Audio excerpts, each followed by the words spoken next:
on Liberia. We first of all want to apologize that we were having some sound issue when we came live earlier. We believe that has been resolved now.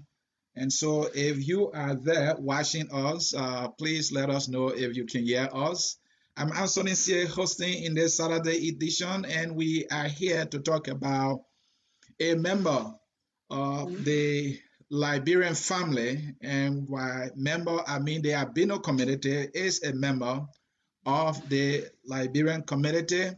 Uh, we don't get to look at the issues that affect them that much. We don't get to hear from them that much. We get to hear from other people all the time. We have never heard from them quite too often as we do hear from other people. And so today, we as a platform have the opportunity to have them with us today. And we are happy that they are here to talk about the issue that affect the albino community. What are their challenges? We want to know. Do they have a voice? Do they feel that they are being heard or not at all? These are the issues that we want to get into so that we can get a sense of their pain. Are there some stigma associated with being a member of this community? Do they feel discriminated against in any way? A lot of issues. We have to talk to them, and they say they are ready to talk the talk because they have been going through this pain for so long. I'm happy, as I said earlier, please hit that share button for us and share the show and stay with us so that you can learn from your two brothers and sisters here representing the albino community about the issue that affect that family of ours. In studio, I have with me Mr. Moses Swaray. He is a member of that community. He's a leader. Moses, welcome to Focus on Liberia. Thank you so much, Alvin. Thank you for having me. Thank you for having us. It's an honor and a privilege being here, and I'm glad to be here. Thank you so very much. We are also happy to have you. We have also in studio Sister Patricia Logan, who is a member of that community. Patricia, welcome to Focus on Liberia. Thanks so much for having us. As I said, we are humbled and delighted and so grateful to form part of your platform this afternoon. Thanks so much for having us. All right. Also with us is Brother Emmanuel. Welcome to Focus on Liberia. Thank you so much. We are so happy to be on air live and to make our voices heard. Thank you so much, folks. You heard from them. They are happy to be here. They talk about the albino community, why affect them, the challenges they go through, and other issues that are of paramount importance to them. And I'm here to see if I can facilitate this conversation. But let us get to know our guests, who they are, just a little bit about them. And so we will start with you, Emmanuel. Who is Brother Emmanuel, and what role do you play, if any, in the albino community?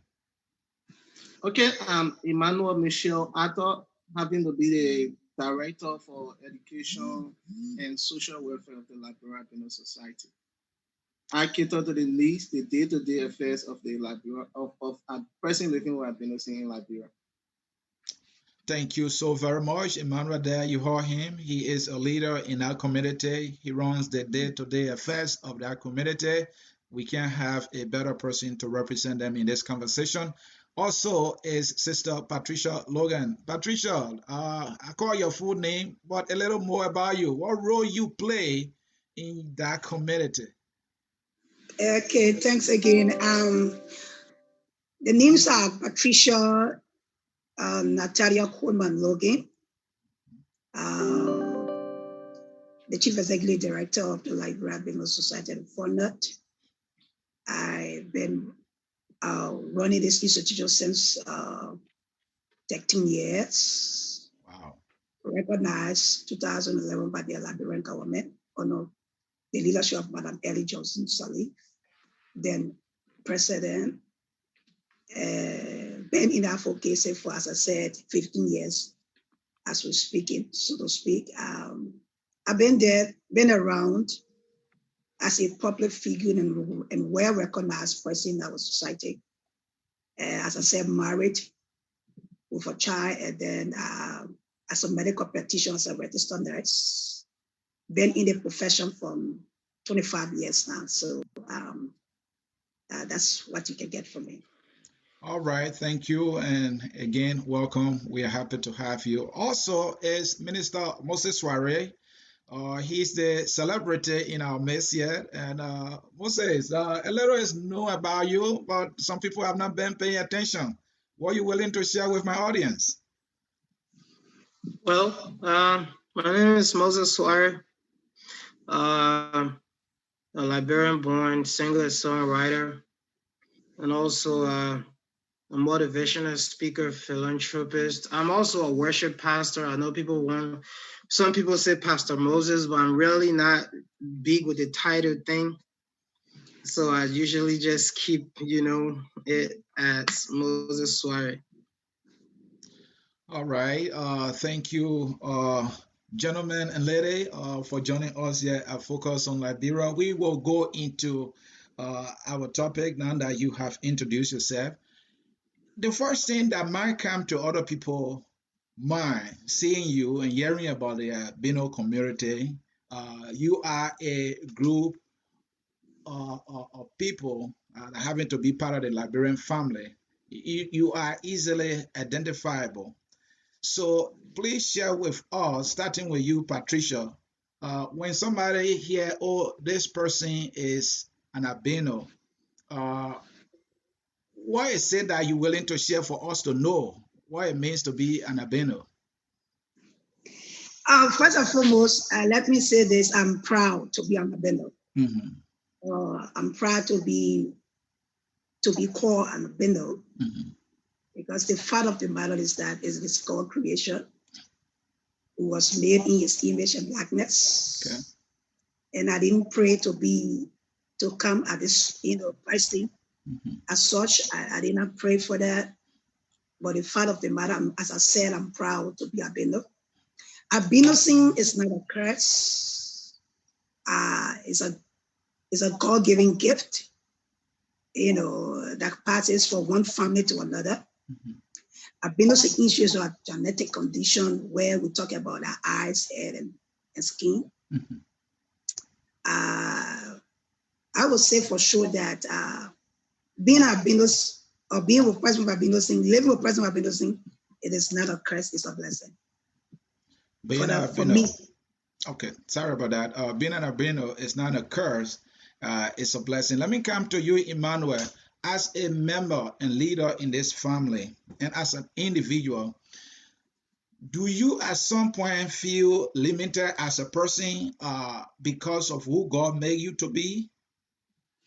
To admit, when I was coming on, I used to feel very, very bad because when you go to school, your friends mock at you. Even you walking along the road, they mock at you. I'm like, why? It's why me, God, seeing people who's supposed to talk to me and mocking at me. I'm like, why? Why should I be an albino?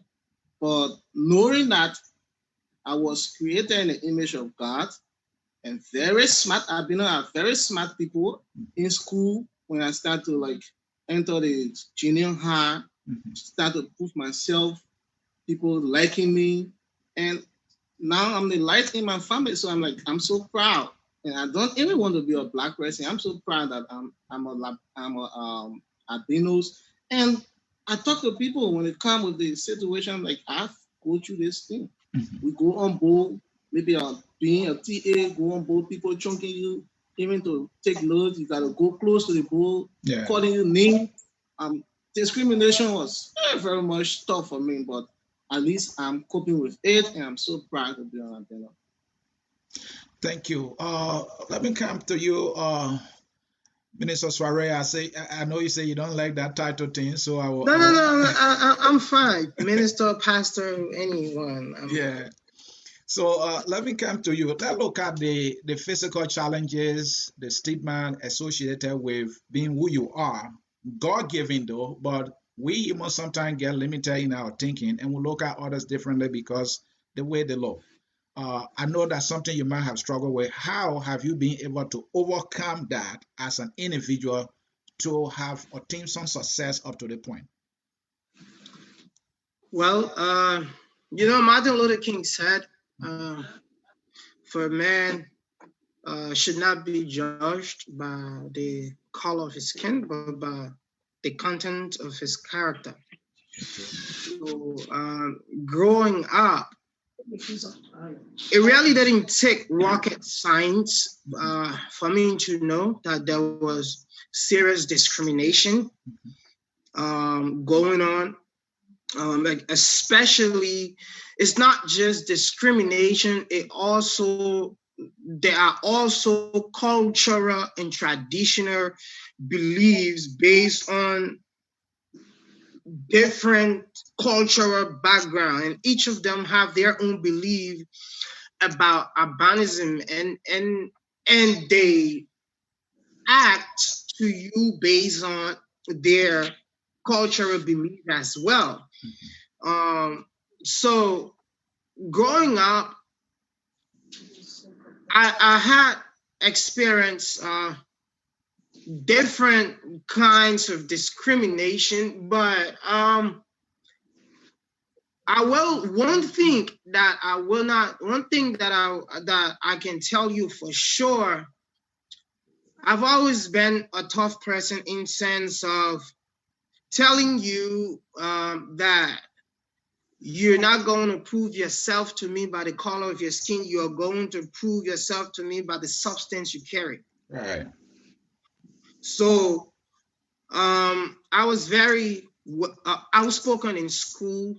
I was very loved in school because I never give grounds to be bullied by anybody. Okay.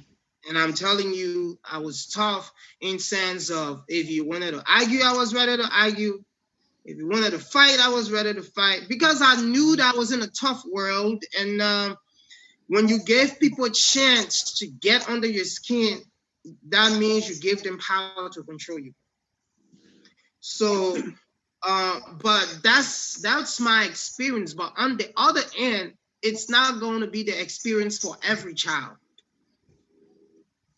And that's where we come in to be able to shine the light and leave a mark. So the kids after us shouldn't have to.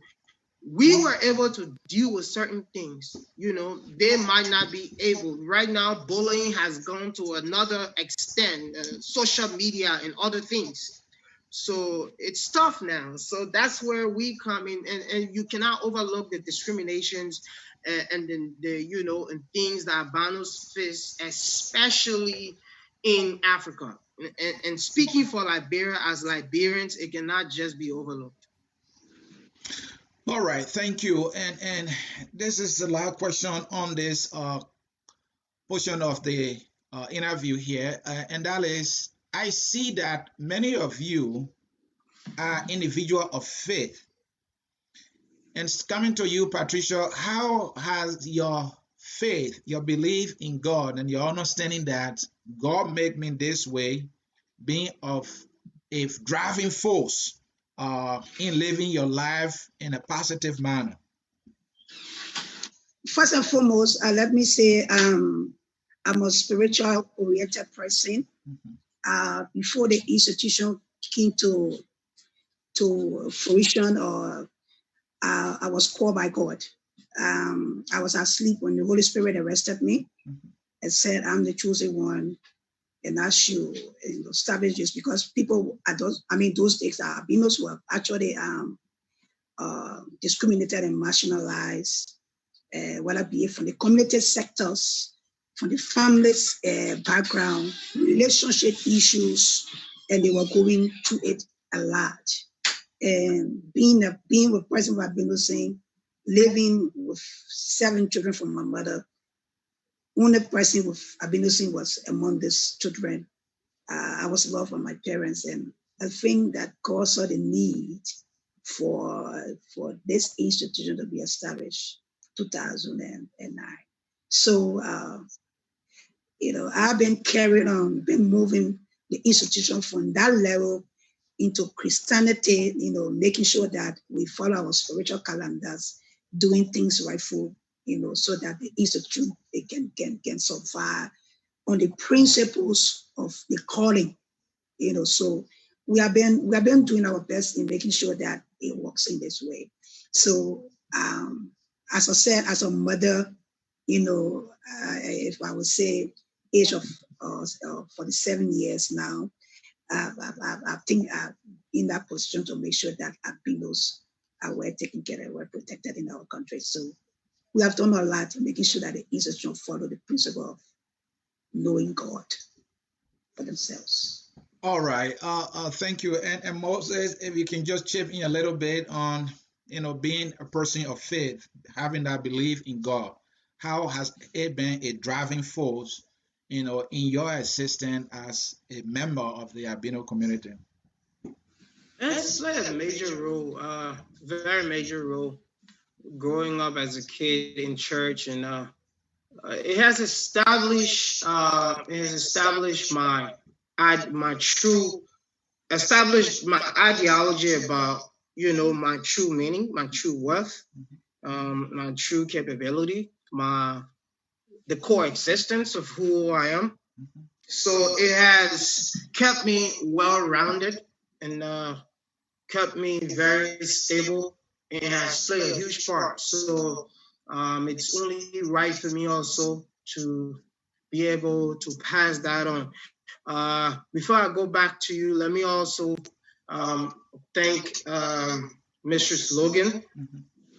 She has played a pivotal role in helping the Albino Society in Liberia in bringing light to it. And it's only right that she gets, the empowerment and all the support to be able to make that happen. And that is where my foundation is able to come in, because as a person with albinism myself, I don't think not much people will be able to speak to the issue like I will speak to the issue, because it's firsthand experience. So working now along with Mrs. Logan, not only during this COVID-19 times, but on other projects in time to come, it's something that I'm really excited about, and I'm so happy that I can be able to come forth and be able to play a major part in helping drive the organization forward.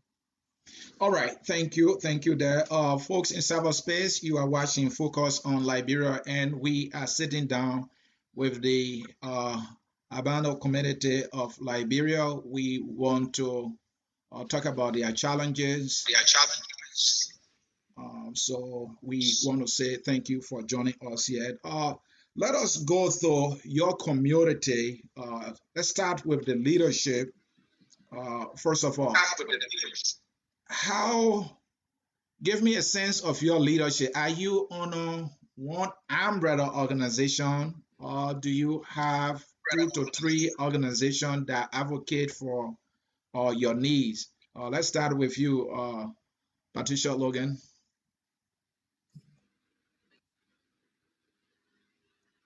Patricia? Are you there? Yeah, I'm here. Patricia, can you hear me?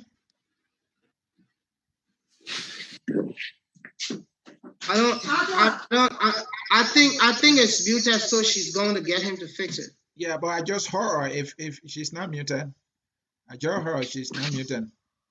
Yeah, Patricia, you heard me, right? So I want to know about the Albino community in terms of organization, leadership. Are you people under one organization, or there are maybe multiple organizations or fewer organizations that represent the entire community?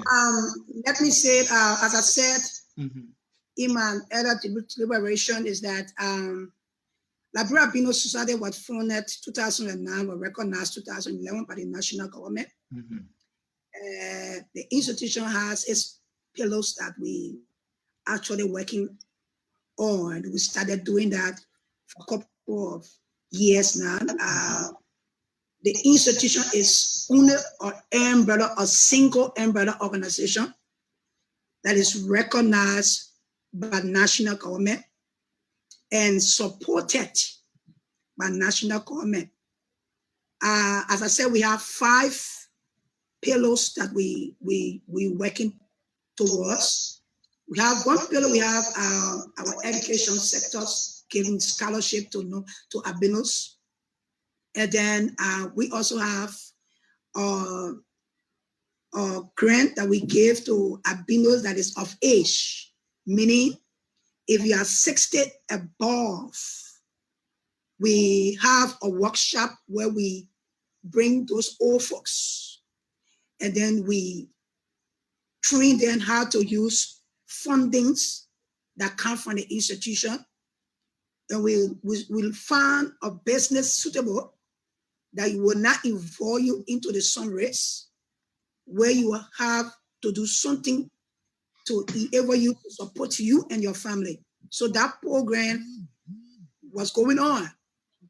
And then secondly is that thirdly, we got a medical outreach. A medical outreach where, Swaray is not Liberia. It's just one part of the counties. So what we usually do is that we go into the various counties, and as I speak, we in 6 counties: Mosorado, Grand Bassa, Kitman, Bomi, Babolu, and also Grand and Bomi County. So we into those counties. We have our liaison officers who relate issues to us on a daily basis. We go there every 6 months to give free medical attention. And our institution is not only giving to albinos. We look back into our community, into our sector, so see how we can help in people with, visually impaired, deaf and dumb, because if we tie the thing up, we'll say we are all disabled in different form or manner. So we basically go into those countries and offer free medical treatment and food and not food items where we give our members every 3 months. Okay, we are not only basically in Lockington as our head office. We have it. If you go on YouTube, and then you will see our Albinos Village, which was given to us 2011 by the former president, Madam Ellen Johnson Sally. She was able to donate to the institution 2 acres of land. And as I'm speaking, we have built a health center there where we cater not only Albinos, but we cater to people that live within the Concord settlement, people from Todi, people from around those areas come and get treatment on a daily basis. That place is running 24 hours. Thank you. As we're speaking.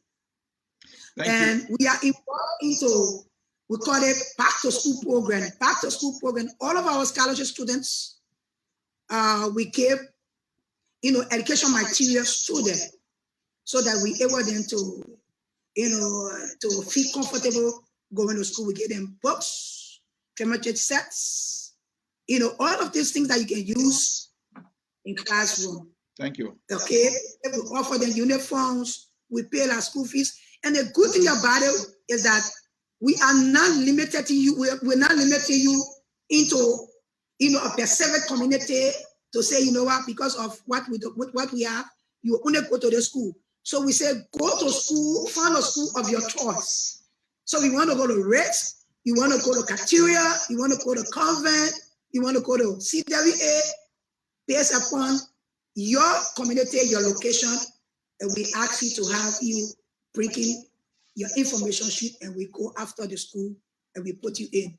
Thank you. And we also have, as I said, free care service, which is free treatment for albinos in Liberia. If you are albinos, if you are a person born with albinos, we treat you on a free basis, yet within the institution. So those are some of the things we do. Thank you. There it's good to know. But the core of my question was, you people have one organization, umbrella organization, or there are other organizations? That's what I'm saying. The only organization that is recognized and known by Liberia is the Liberia Albino Society. And let me tell you, Liberia Albino Society is also partnering with Honor the Simpson from Canada. We're also partnering with the UN special representative at the UN level, in person of Aked Oru. Okay. I have traveled since the institution have funded. I've traveled 20 countries around the world. We were supposed to go to Ethiopia for discussion on albinism, but due to the pandemic situation in our country around the world, we couldn't go. So it is the only institution in Liberia, as I said, supported by national government and giving attention to. Thank you. Thank you. Let me come to you, Moses. So the albino community, let's talk about your challenges, and Patricia just talked about, the government is chipping in to get the community moving. So my question is, as a member, can you say the little the government is doing is enough, or there are other ways, other individuals or partners can be of help to the community? Well, government has a whole bucket list of things that it has to accomplish during the year. Yeah. And the physical budget has too many things that's involved. So, and that's where some of us come in, because my charity foundation has other things that it caters to, but I also decided to make albinism a major factor as part of what the foundation does. And instead of going to Liberia and the foundation just doing, its own thing, I find it best to do bulk of anything that the foundation will be doing, considering with regards to albinism, to do it mostly through the Albino Association of Liberia, because I'm also, I would say, even though maybe I ain't fill out a form, but I'm a member of the Albino Association of Liberia. So what we can contribute, we can't wait for government. There are too many things that has to be done, too many things that we have to do. I was discussing with Mrs. Logan when I was in Liberia about the possibility of opening, because I believe in capacity building. There's a saying that don't give me fish, teach me how to fish. Sure. So I believe that if we build capacities of our brothers and sisters with albinism, they will be able to be productive citizens like everyone else, and be able to provide for their family. Just because you were born with a different skin pigmentation should not limit you from being a breadwinner. So, there are other things like opening vocational trainings and things like that I'm really interested in working along with Mrs. Logan and the Albino Association of Liberia to make sure that we see those things happen. So we can't wait for government to be able to do that, because as much as the government will help, is not their struggle. And there's a Liberian saying that only you who got your foot in the shoes know the pain that's in it. Right. All right. Thank you. Let's come to you, Emmanuel. I'm sure you can hear me. We are talking about your organization and the challenges that you go through. Patricia talked about, the leadership, the work that the Albino Society is doing for its members.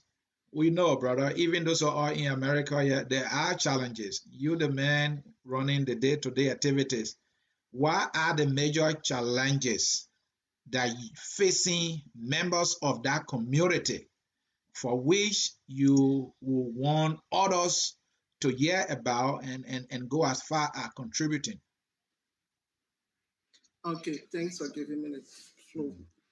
The major challenges right now we are facing when it comes to our members, we are over 7,000 person living with albinos in Liberia. So what can 85,000 do to everyone to just enter the 15 countries? And you know the government is heavily loaded. Government is our only source of means when it comes to finances. We don't have any international support.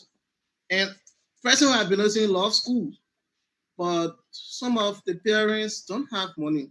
They're from a very poor background. So, for instance, when you see them, they actually express interest in education.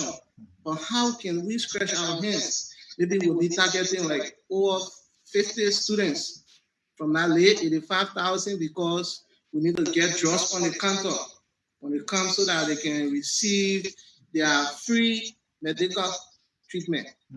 So because of that, they are here running on a daily basis, coming, they want to go to school. The older ones wants to arrange ourselves and to do a business. But we cannot go into that 85,000 and take money from there again. How will we put drugs on the counter? Girls come and have a child. These two black people have a child. This child is an albino. The father abandoned the mother. He said that he don't have it in his family, so this lady cheat on her. The institution take that responsibility to sponsor that kids until he or she becomes man. We have them here plenty. The challenges comes every day. Sometimes they will hear the institution, they won't come. But as soon as they fall in trouble, we have to go there.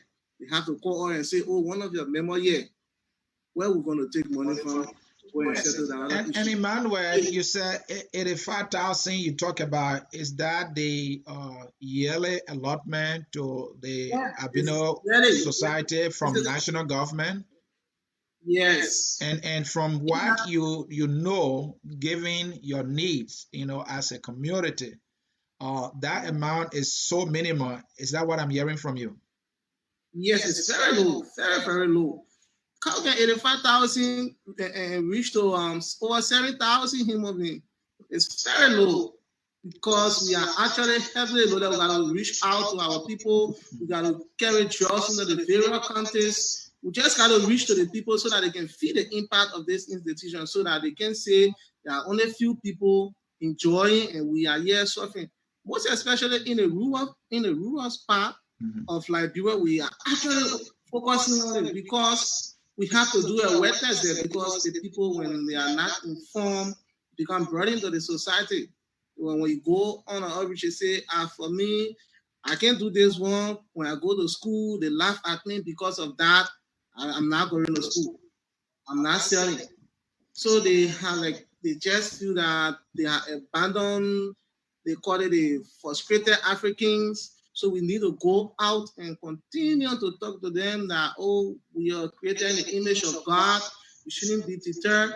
God loves us, and just it, we got to come and talk, and we actually asking international support so that at least we can be able to reach out to the 15 countries. Thank you. Because the 85,000 is not much. And Moses, let me come to you before I get to Patricia. We now know, looking at the membership and the yearly allotment of $85,000 from national government, it's very minimum because there are educational needs, there are health needs, there are other social needs that the entire community has, and that's what the government can afford. So I know you as a leader in this community, as a philanthropist too, you have been thinking about other ways to contribute to that community through your organization. How has it been? Have there been, some success so far, in terms of help that you have taken to the community? This was a new. This was a new. It was a new thing added, especially with the foundation. Mhm. Um, The foundation was really centered around providing scholarship with people for people with or without without albinism. It wasn't restricted to that. But the fact that also an individual with albinism, I felt that if there is one place that should have a serious concentration from me, at least for the rest of my life, Right. it should be with regards to albinism, and it really got to me because a few years ago, an organization had invited me to go to Tanzania. Right. Because the discrimination level in Tanzania is brutal. Wow. And they felt, ritualistic killing is an all-time high with when it comes with killing albinos. And again, simply based on traditional belief, because they believe that albinos are born with superpower. So when I was invited to go to Tanzania, it's a risky place, and they felt that I could use music and stuff to be able, and it really dawned on me with regards to my contribution to the albino society in Liberia. So I decided to make it a mission. So henceforth, every time now that I do a concert, I'm going to make sure that my foundation raised money at every concert that I do, and for that money to be able to go to different things. For the foundation will be able to sponsor different projects, and most of those projects will be done through the Albino Association of Liberia. There are other things, like he said, 85,000. Now, the person with albinism, before we even talk about healthcare, just the person with albinism living in a place like Liberia that is very sunny, needs sunscreen on a regular basis before they come outside. You know, they need protection from the sun before they come outside. Need other things. Make sure you do sensitization campaigns, and you can't just do sensitization campaign without providing stuff. You know, providing face caps and making sure that they're using sunscreen on places that will be exposed to the sun. Now, you can't put all those things in an 85,000 budget. You cannot put a vocational training school in an 85,000 budget. And that vocational training, it has to be decentralized in other places. You know, everybody can come to Monrovia to get a light. So the person in Bone County too need to be treated right. So it's a big goal, it's a big thing, but I always believe that I can do anything I set my head to, and I'm not working alone. For the fact that I'm working along with Mrs. Logan, in time to come, we will host major events in Liberia, invite major. This one, we ain't asking the government not to put it in the budget, but we listing our own things, invite major government officials to big dinners, you know. Dinners make a lot of money, so invite big government officials to big dinners, and they come and get big speeches, and hopefully they get big checks, and we can be able to. I mean, we will write them. The Bible says, you know, seek you should find, ask it should be given. Right. So we got to keep going to them, but we cannot go to them empty-handed. We have to go to them with strategy, with plans, with, you know, documents. And this is what we're doing. If we want to open a vocation school, we said this is how much the vocation school is going to cost. This is what we need. This is it. And then people can contribute towards that. So hopefully my next trip to Liberia, which will be by the time the international airports are open and flights start to come, my next trip to Liberia will be to be able to sit down with Mr. Logan, and we have future plans for the next 5-6 years as to what we can achieve together and how we can go about in implementing those plans and trying to find the funds from different places. You know, even government go around trying to find money.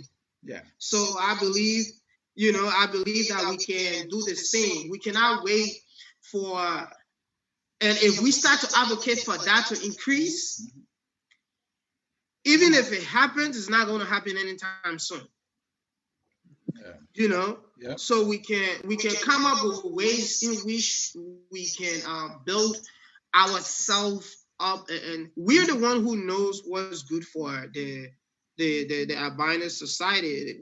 The people in government, they understand, they think they understand, but like I said, if your foot is not in the shoes, you won't know the pain. So Mrs. Logan vision, Emmanuel's vision, my vision, it can be able to work because we understand and we know what it means to make those things happen.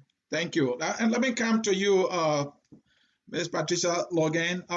COVID-19 is here and is impacting everybody. Even the bigger governments with a bigger economy are impacted significantly. And so the Albino society or community cannot be of any exception here. Explain to us how much of additional challenges this pandemic has placed on the community, and how are you handling it?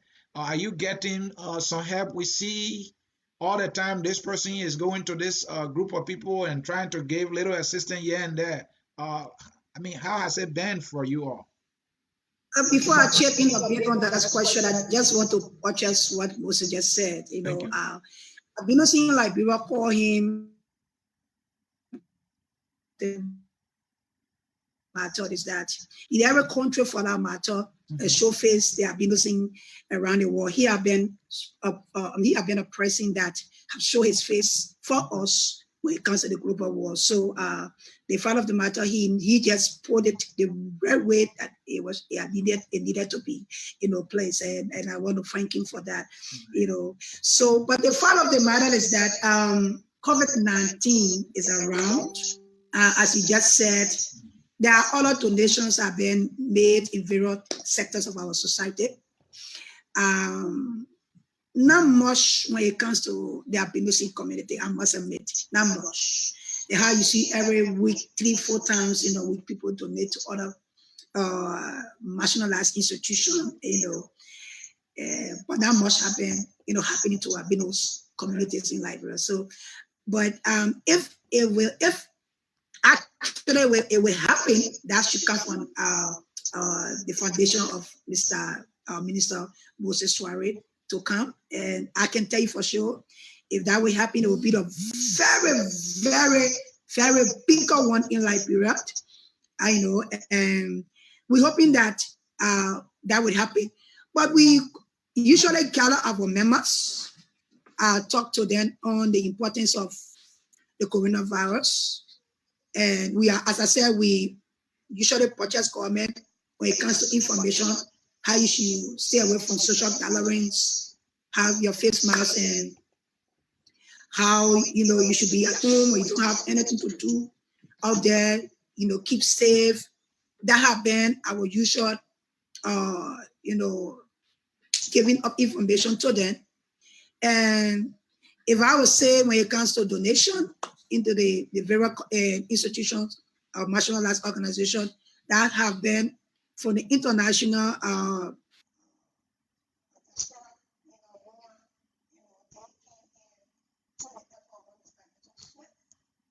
be a former director for social and education affairs, and he was able to go to the States. He was one of those institutions to see how best they can support us when it comes to the coronavirus thing. So that was the only person or institution from the diaspora that came to help to our institution. But I can tell you, looking at Moses his foundation coming to know help to the community, I can say for sure it's a miracle, it's a blessing, and the impact is a miracle institution. And as I said, it's our king. Yeah, he's our king, and that will no one can say anything about it. He's our king, and show his face out there. So we so pleased and happy to having, within the institution. So that's for me, that's a great venture for this, for the institution in this time of and COVID-19. All right, thank you. Let me come to you, Emmanuel. Stay on ways of raising the needed funds, to help the Albino community to survive. What are other ways have you explored in the past? Are there other organizations that have worked along with you? I know Moses started something. He created a GoFundMe that I just shared in a live feed. So those who are watching us here at Focus on Liberia can be able to contribute to you. Those kind of things. How will you encourage people to be of help? Yes. We got, like, when my boss went to the States, few people like donated items. It was 2017, and they donated some food items. They gave us 2 used vehicles that we are actually managing with for now. And since then, we have been writing a series of letters, but to no avail. Even for this COVID-19, we told our people, stay home, and we are going to do all necessary steps. We did a lot of communications to officials in the government, but since then, they haven't come. And we tell people, stay home. You don't have to go anywhere. Or they say, dry or sweet. But what they will be eating to bring the dry dog. So we are actually, we still pressing on with the exception of the Liberia Diaspora Entertainment Union. I think 1 week ago came to our aid. And since then, they just focus on Maserati, and even what they brought couldn't fit on everybody in Maserati. See, so we like, you guys should hold on, and we are still pressing on. We still pressing on, but for now, no one has come to our aid with the exception of the Liberia Diaspora Entertainment Union. And prior to COVID-19, Emmanuel, if I may, have you guys, like Patricia are talking about writing other institutions as well? There's this thing called proposal. Like, this is what we want to achieve. That read a proposal. Maybe let's sell it to you, and maybe let's sell it to the U.S. Embassy and tell them, hey, this will be a help to us. It's in black and white, and you send it to them. Have you looked into something like that in the past? Because again, the little the government can give is not enough for all of you. The line just broken. I was not getting you. Can you please reiterate? Yeah, I said in the past, before this COVID-19, in your efforts to raise the needed funds to support the Albino community, have you tried something like maybe like a project proposal sent to places like the U.S. Embassy, the United Nations, the big, international partners? Have you been able to engage them with plans as to how you feel you can be of, they can be of much help to you? Have you done that? We did series of letters, but the same promising, they promise us, and they just don't turn up. Even our Albinos in village, when the government gave us the land in Bensonville, we did series of letters, even to the Chinese embassy, United States embassy, to other big government officials, UN women, to come to our aid. But being that we know what we really need, the little stuff government gave us, we were like pressing on, trying to construct that village. Until right now, we have our Albinos in village in Bensonville. We got nurses there taking care of our people that live on that side. And in Logan Town, where we are renting a building, the government this few times just bought us a land that we should construct our own health center and administrative building. We have shared a letter, and we still continue to do the letter. Because 85,000, you gotta get treatment, you gotta reach out to the people, you gotta build your clinic and your administrative building. So sometimes you gotta pay your workers again. So sometimes it's just frustrating, and we just gotta get everything to God in prayer. We just can't imagine the low is happening. the institution is heavily loaded. And you now can be a help by maybe inviting us on your show like every month, and let's discuss issues affecting person with albinism. We usually attend conference in a state there, so maybe one of these days when I'm opportune to come there, I will connect with Moses, and then maybe we can sit and better discuss. Thank you. Let me come to you, Moses. You created a GoFundMe, and my understanding is that you're trying to see every little help you can get to contribute to the albino community in Liberia, because that community, like any other community, and also being part of the Liberian family, has needs as well, and their needs is part of the Liberian needs, and we all need to contribute. So speak to our audience here how why is it important for them to chip in. The link is being shared there in the live feed quickly. Well, this GoFundMe, like right now, where the world is, we are in survival mode. Right. You know, all the projects and everything we have will really wait after COVID-19. And we don't know how long this thing is going to go for. I was joking with somebody the other day and told them, government just don't want to tell people you stay home for 5 months. So they're breaking it small, 2 weeks and 6 weeks and 3 weeks. So we don't know how long this thing is going to go. So this GoFundMe is actually meant to provide food for the Albino Association Food Bank. So members of the association can be taken care of, at least can have food to eat, and the family can be able to provide for them within a few weeks of quarantine and lockdown.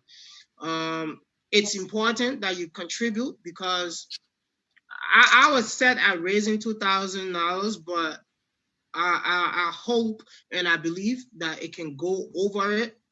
So if you're on here, if you're watching, we're going to keep reaching out to people to contribute. What you can contribute is important, because where do family go to provide in these times for their children? On a normal basis, it's very hard for an albino to be in the sun selling. We're more about, you're talking about lockdown starts at 3. Right. How will people even find food before 3 o'clock? So it's important. This fund drive is very important. It's very transparent. When you donate, your name will be there to show that you donated. We can be able to also appreciate you. So I'm encouraging you to go on the GoFundMe. Even if you can't click the link in the message here, you can go on my wall. The GoFundMe is there. Continue to contribute within the next few days, so we can be able to reach at least minimum that $2,000 to be able to back up the little that the association has right now. Because sometimes you have a little, but we're not in the place of Jesus to feed 5,000 people with 2 loaves of bread. So the association needs empowerment. In whatever way we can be able to help, we'll do that. So that's why we're asking everyone to please go to the GoFundMe page. Please donate whatever you can donate, 5, 10, 20, 30, 100, 50, whatever you can donate. So members of the association, can be able to get food, items, and a little petty cash to sustain themselves. Because believe you me, when things go wrong, when Mrs. Logan is thinking about something else, they are coming to her over there. And she can't always be explaining, we're not getting it. Even when you're saying that, people ain't want to listen. Because sometimes people already got their mind fixed on what to think about, about you already. Maybe they just feel you have it. So it's our duty to be able to make sure that those things happen, and we will keep spreading the word. We need that money. It's very important that contribution be made, and I'm asking everyone to please contribute whatever way you can. Thank you, Mose. Folks in cyberspace, you are watching Focus on Liberia. I'm Anthony here hosting in the Saturday edition of our show.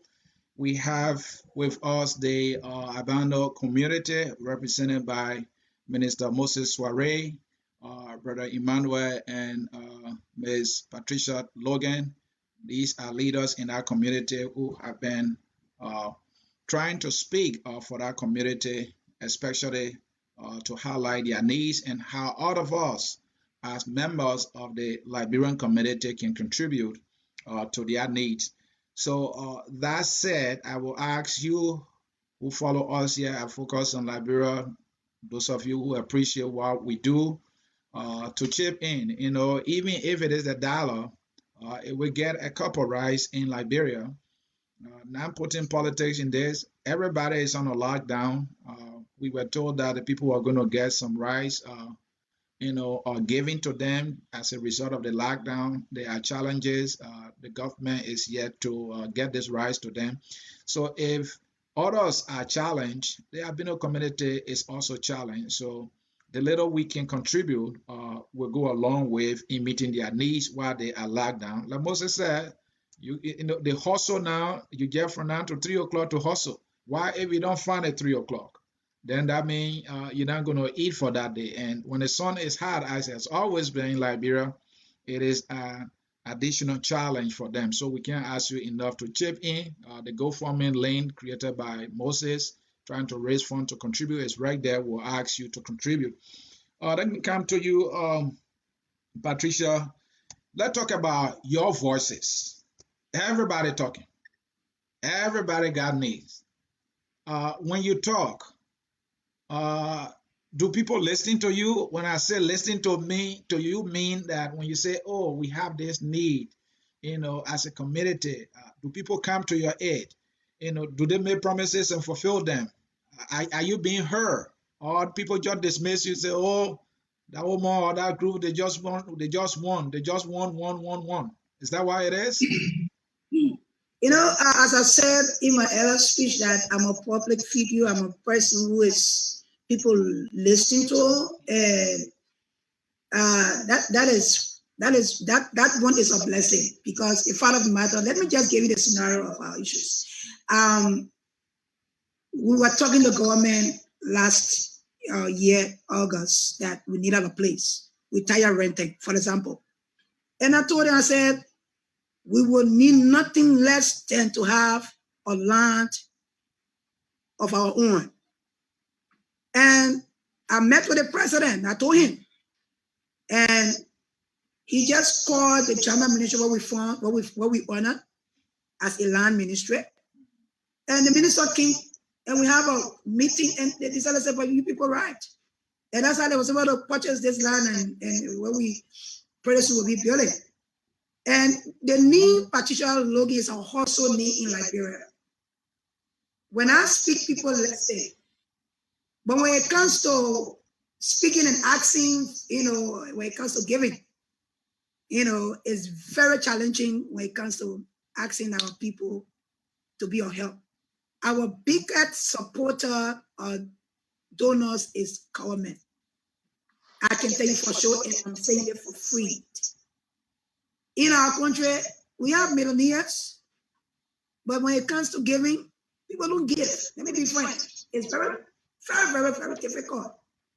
If you can only see people that will come to you when they want a vote from you.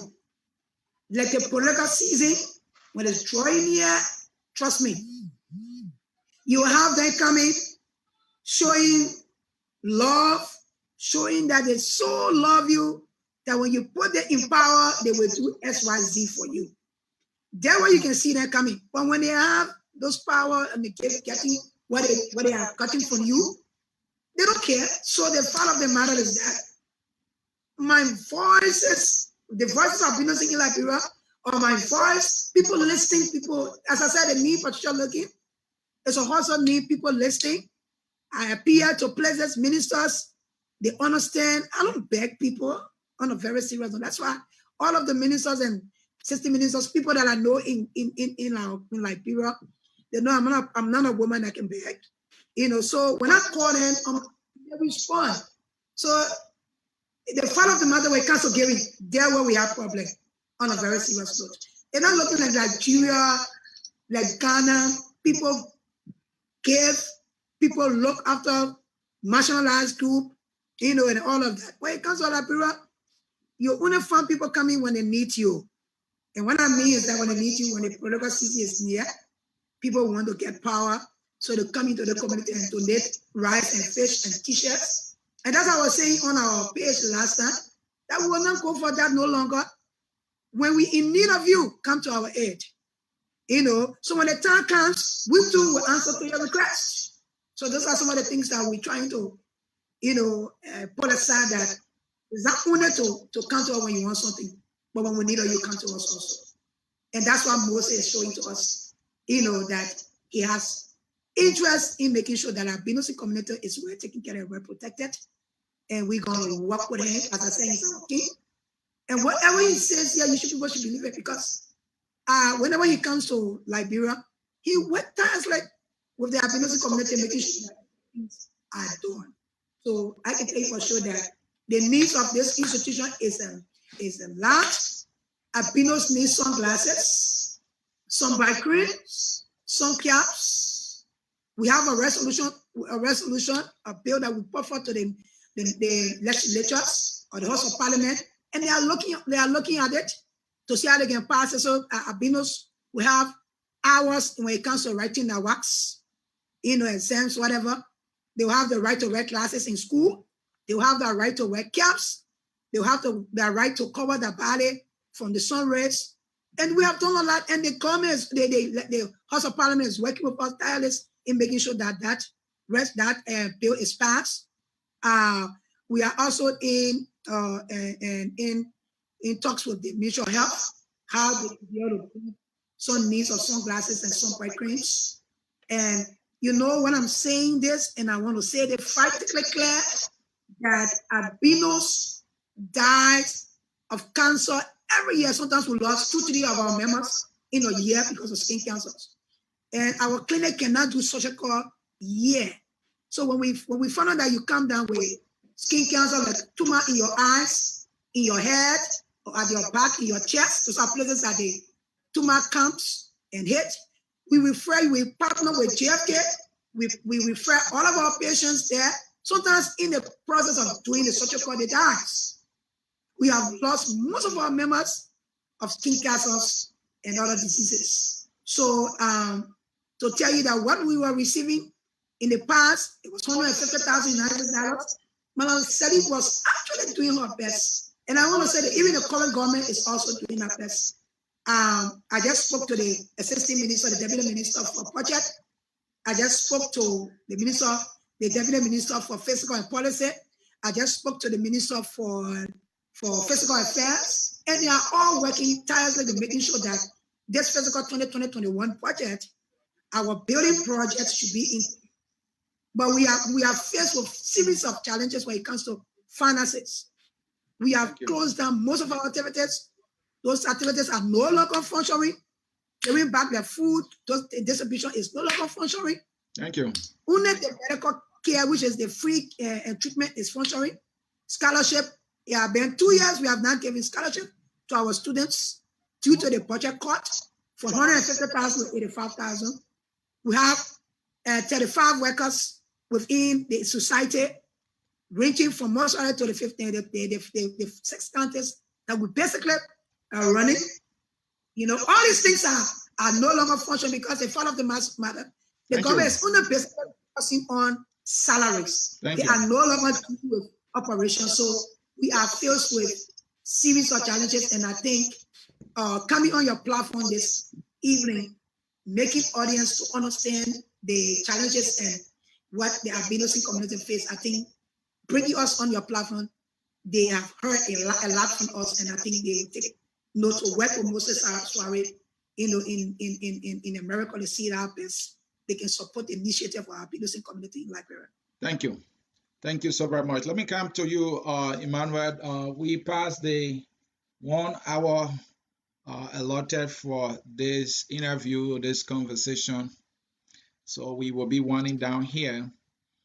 And my question to you is that you had a budget of 150 and it's dropped to 85 million naira. So there's a huge gap. If anybody in the US or any part of the world who listening now and may listen to this show or later on, how do they get in contact with you? Is that Moses they have to contact to see how they can be your help? And then that will be your closing statement. Yeah. Yes. No, before Sarah, I know it's Emmanuel's question, but donations to the Albino Society directly, I believe it should go to them directly. It should go to the society directly. They'll be handled that, and they will be able to handle that. You know, if you have anything, get in contact with Mrs. Logan's office and contribute. You know what you want to contribute. As far as other things that I would want to do, you know, we will put that publication out there so that way we're not able to, you know, confuse things. All right. Let me just comment on this. That's a key question. First and foremost, in Liberia, those who are listening or watching this forum, in Liberia, they can directly pass that donation or whatever support to our office board. I want to openly publicly say this, that he's our king. And in the European diaspora setting, I think I would say that he can be the rightful person that, you know, donations from that end can be handled by him. Because the reason I'm saying is that he's a guy who is very, very unique and transparent in doing things. And I've known him Mose not only this year, last year. I know him when he was Star was born, you know, and he has been there. And the fact of the matter is that we will not put it better the way we put it. But he can be the one when it comes to the diaspora, the European diaspora, for example, sitting in America, I think any donation for that matter, whether be we can accept anything. Whether be you have a vehicle, that is, you have a bus, you know, you have a musical set, you have food.